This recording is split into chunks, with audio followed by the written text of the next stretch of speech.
Hi, welcome to our Family Homelessness Information Series.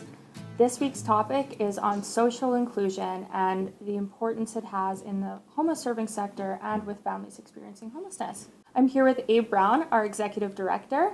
So Abe, do you want to explain what social inclusion is? Yeah, I'd love to. I mean, to me, it's not really, I mean, there is a dictionary definition of social inclusion, but it's really more of a concept around how is it that we include more people in a society that's free and that's fair and that has equality. And so, social inclusion can be around race. It can obviously be around sexual orientation.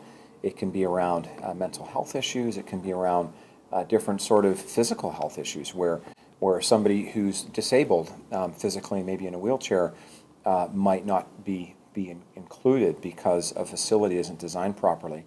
Specifically in the homeless sector, social inclusion really deals with issues like stigmatization around marginalized populations. So somebody who is kind of, outside the circle, perceived to not have either social skills or financial resources or maybe life management skills that would, cause them to be sort of a part of broader society. So social inclusion says absolutely not. We're going to welcome you into society. We're going to support you in your growth and in your journey and in your process, and not exclude somebody because of maybe their ethnicity or because of obviously their income level or where they were born. And so social inclusion is critical if we want to end homelessness, right? Ending homelessness is not just, hey, let's throw a bunch of money at a problem. It's actually about shifting the perceptions of people in our society so that we're more inclusive, more welcoming of people from all kinds of backgrounds, so that obviously they can feel like they're safe. Can you explain what we do in our work here at In From the Cold to promote social inclusivity? Yeah, that's a great question. So, and to answer that, I mean, imagine if you're a parent and you have kids, or even if you're a single, walking through the front door of a homeless shelter, and immediately how excluded you would feel from kind of the rest of society, because, well, everyone is on their way to their apartment, on their way to their house, maybe they're still living with their parents, and they've got a place to go. You're walking through the front door of a shelter where immediately you're told what time you're going to eat, how much belongings you can bring in, because shelters only have so much space, some of the rules that, of course, you have to abide by in a shelter because it's communal living as opposed to, sort of private living in your own place. And so very intentionally as shelter operators and In From the Cold, we're trying to think as much as we can. It's not 100% possible, but through the lens of that family who walks through our front door. And so for us, it's a lot about creating a trauma-informed environment and making sure that when they come through this building, that they have as much dignity as they can. So the more choice, the less choices people have, the more disempowered they feel. And so we want them to be able to make choices often about the types of things that they can eat, obviously what they're going to do with their case manager, how they're going to be able to move forward.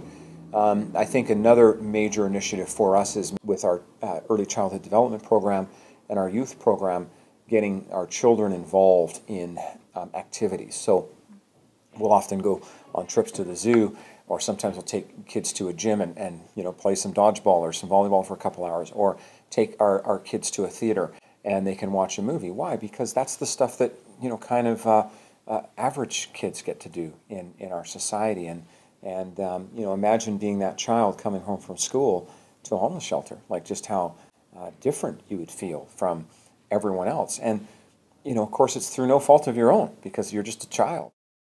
Why is it important to be socially inclusive? So, and this is more like this big sort of theoretical question, right? Mm-hmm. Like, why does it even matter? And here's why. Poverty and trauma tends to be intergenerational. And so the challenge, right, is when kids come into our front door with their parents, often it's not just, poverty that happened like last night. It's an intergenerational thing that has often been passed down. And so even those folks who might be kind of use economic arguments for their reason to be socially exclusive, they're actually wrong. Because the only way you start to change the outcomes of these families is by including them into broader society, giving them the tools they need to stand up on their own 2 feet. I've been working in the homeless sector now for a long time. I have yet to talk to anyone in this sector as a client, one of the people we serve, who likes the situation they're in and who would not give them the tools, get an education, get a job, get back on their own 2 feet. And so, social inclusion it's both like kind of just the right thing to do from a moral perspective, like why should we exclude people? But secondly, it's the right thing to do economically, because the more we include people, the more capacity they build, the more resilience they build. And the more capacity and resilience they build, the better that is for them and their family, eventually for the entire economy and for the tax base, because then they start paying taxes and everyone kind of benefits, right? So we're big fans of social inclusion, and as an agency, we partner with agencies that are very interested in social inclusion as well. What can people do to be a model of social inclusivity? So that's a great question. So, and to answer that, a couple of years ago, I went to Ottawa, Ottawa, Ontario, and there's this wonderful hotel. It used to be a hotel, only like 60 rooms, so not huge. And it was purchased by a homeless serving agency in Ottawa. And the idea was, let's take the hotel rooms and convert them into what's called single residence occupancy, so SRO. And essentially what that means is it's just kind of like a studio apartment. And let's move homeless people in here. And so, that was kind of the first step, was let's acquire the building, which they did. And then let's do a bit of a retrofit of the building so it's suitable, which they did. But they understood that just putting 60 people in a building and saying, hey, these used to be homeless, that it would actually, in some senses, ghettoize those folks. In other words, we're taking a group of people who aren't really well off economically, who are experiencing poverty, and we're just sticking them into this place and almost creating more seclusion. So what they ended up doing was building tons of community partnerships. They worked with the community around developing community gardens. They ended up having a lot of the clients serve on neighborhood watch, so the clients themselves got involved doing sort of safety monitoring and patrolling through the neighborhood.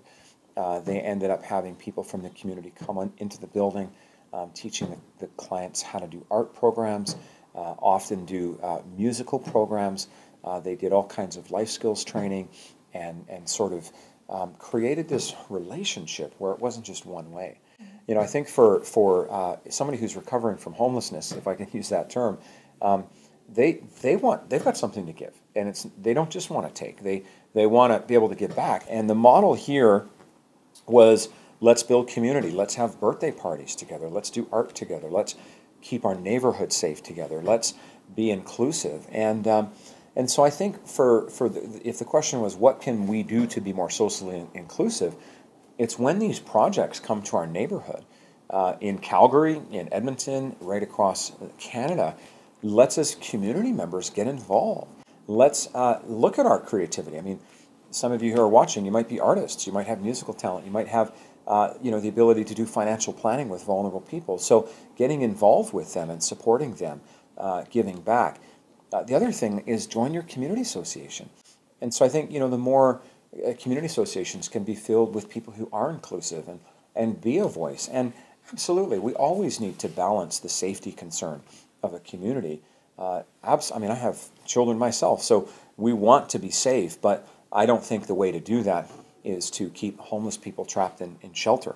I think the way to keep our community safe is by including them, really helping them to feel like they own this community. Because when they feel like they are owners in a community, and it's not their neighborhood, but it's my neighborhood, well, then you tap into their best elements of their humanity. And especially as in from the cold with respect to homeless children, I think that the neural pathways are laid in such a deep way the younger a child is. And when they feel excluded, when they feel like they've been bullied and harassed, and you can imagine as a child, for reasons that aren't their own, They're not to blame for their parents' income. They're not to blame for their skin color. They're not to blame for the situation they grew up in. It actually hardwires them almost for life to feel outside society. And we've got to break that cycle, most importantly with our kids, right? There's nothing more important than our kids. Very well said. Thank you. Thank you.